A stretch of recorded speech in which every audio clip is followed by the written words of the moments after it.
নিরামিষ তরকারি যদি ভালো হয় তাহলে কিন্তু খেতে কিন্তু দারুণ লাগে, কিন্তু সেটা সুস্বাদু হতে হবে বটেই। সেরকমই একটা নিরামিষ তরকারি আজকে আপনাদের সাথে শেয়ার করছি। খেতে কিন্তু দারুণ ভালো হয়েছে। মটর ডালের বড়া দিয়ে কি সবজি ব্যবহার করলেন চলুন তাহলে দেখতে থাকি। ফুলকপি এরকম বড় বড় করে কেটে নিয়েছি, যেভাবে ডালনার জন্য কাটে।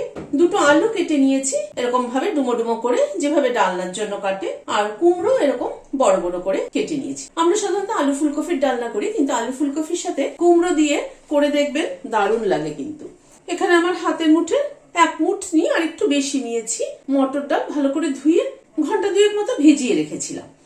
একটা কাঁচা লঙ্কা ভেঙে দিয়ে দিলাম, 1/4 চামচ মতো হিং দিয়ে দিলাম, নুন দিয়ে দিলাম, অল্প একটু জল দিয়ে পেস্ট করে নিচ্ছি। ডালটাকে পেস্ট করে নিলাম। জিরের গুঁড়ো নিলাম 1 চামচ, মৌরি গুঁড়ো নিলাম 1/2 চামচ, ধনের গুঁড়ো নিলাম 1 চামচ। এসব মশলাগুলোই বাড়িতে করা। তাওয়ার মধ্যে হালকা ড্রাই রোস্ট করে নিয়ে মিক্সিতে গুঁড়ো করে রেখে দিই। একটু গরম জলে ভিজিয়ে নিচ্ছি। সরষের তেল দিচ্ছি। প্রথমে বড়াগুলোকে ভেজে নিচ্ছি, ছোট ছোট করে বড়া ভেজে নিচ্ছি। গ্যাসের ফ্লেমটাকে মিডিয়ামে রেখে বড়াগুলোকে ধীরে ধীরে ভেজে নিচ্ছি। তেল দিচ্ছি। প্রথমে কফিগুলোকে ভেজে তুলে নিচ্ছি। নুন ছড়িয়ে দিলাম, হলুদ দিয়ে দিলাম। কফিটাকে একটু ভেজে নিচ্ছি। সরষের তেল দিচ্ছি। সাদা জিরে ফোড়নে দিলাম 1/2 চামচ। একটা তেজপাতা ছিঁড়ে দিয়ে দিলাম। 1/4 চামচ হিং দিলাম। ফোড়নটাকে একটু ক্র্যাক করিয়ে নিচ্ছি। আলুটাকে দিয়ে দিচ্ছি। আলুটা আমি একটু বয়েল করে নিয়েছি হালকা। কুমড়োটাও একই সাথে দিয়ে দিলাম। আলু কুমড়োটাকে একটু প্রথমে ভেজে নিচ্ছি।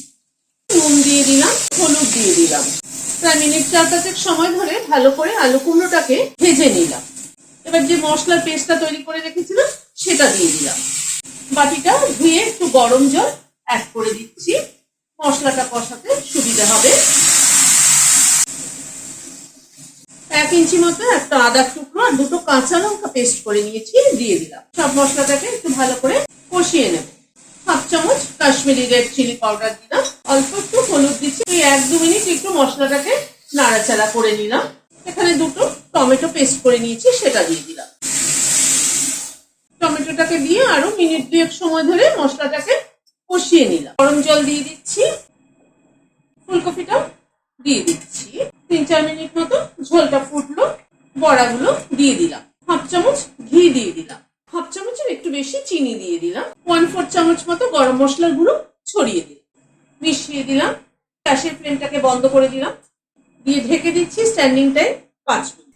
ভিডিওটা যদি ভালো লেগে থাকে তাহলে একটা লাইক এবং সাবস্ক্রাইব করার অনুরোধ রইল। আজ তাহলে এখানে শেষ করছি। নমস্কার।